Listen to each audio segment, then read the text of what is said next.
bienvenue dans votre journal. À la une cette semaine, après avoir repris le slogan Travail, famille, patrie du maréchal Pétain, avoir assumé partager les valeurs de ce dernier et avoir essuyé en retour une polémique médiatique, la candidate du socle commun à la mairie de Marseille a affirmé qu'elle ne pouvait pas savoir parce qu'elle n'avait pas encore passé son brevet des collèges.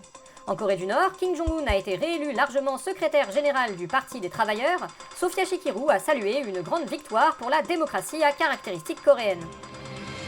La présidente de l'Assemblée nationale, Yaël Braun-Pivet, a affirmé qu'elle voulait qu'il soit nécessaire d'avoir un casier judiciaire vierge pour être candidat dans les élections législatives.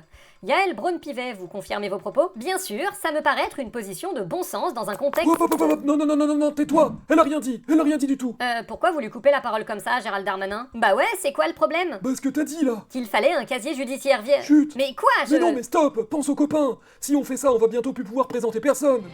Affaire Quentin Durand que le journal L'Humanité a confirmé en publiant des conversations de messagerie instantanée que le groupe fémo-nationaliste Némésis, lié à l'altercation entre néofascistes et antifascistes qui a conduit à la mort du jeune activiste d'extrême droite, pratiquait délibérément une stratégie de l'appât. En d'autres termes, elle réalisait des happenings et des manifestations dans le but d'attirer des militants antifascistes dans des pièges tendus par des militants néo-nazis violents.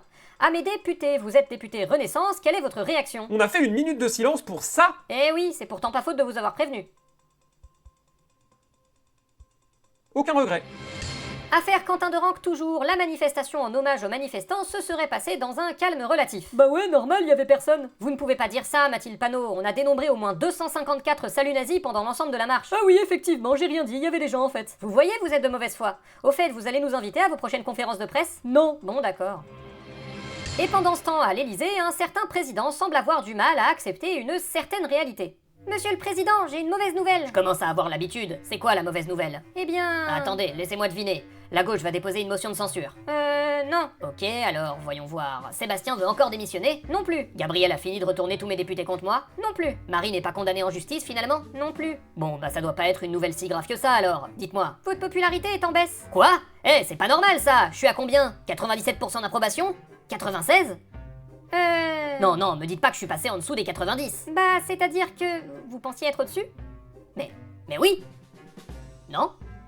Non, mais c'est pas grave, passons à autre chose. Non, vous pouvez pas me laisser sur ça, j'ai besoin de savoir. Non, mais je suis nouvelle, vous venez de m'engager, j'étais pas encore au courant de ce qu'il fallait vous dire, vous inquiétez pas. Mais si, je dois savoir, dites-moi.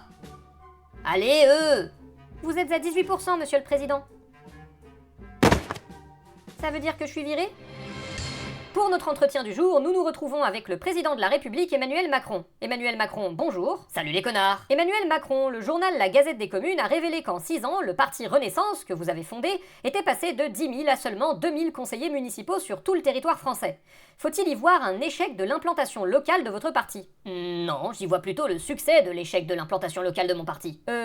Quoi? Bah quoi, vous pensez que j'en veux, moi, de l'ancrage local? Vous avez l'impression que j'ai eu besoin de ça pour me faire élire? Bah non, mais si vous avez aucun ancrage local, votre parti ne vous survivra pas. Bah voilà, c'est la preuve que j'ai bien fait mon travail. L'objectif, c'est précisément que mon parti me survive pas. Mais pourquoi? Déjà pour emmerder Gabriel, et ensuite parce qu'un parti qui me survivrait, c'est un parti qui pourrait se passer de moi. Mais pour que je puisse revenir facilement en 2032, il faut surtout pas qu'on puisse se passer de moi. Je crois pourtant que les Français aimeraient bien pouvoir se passer de vous.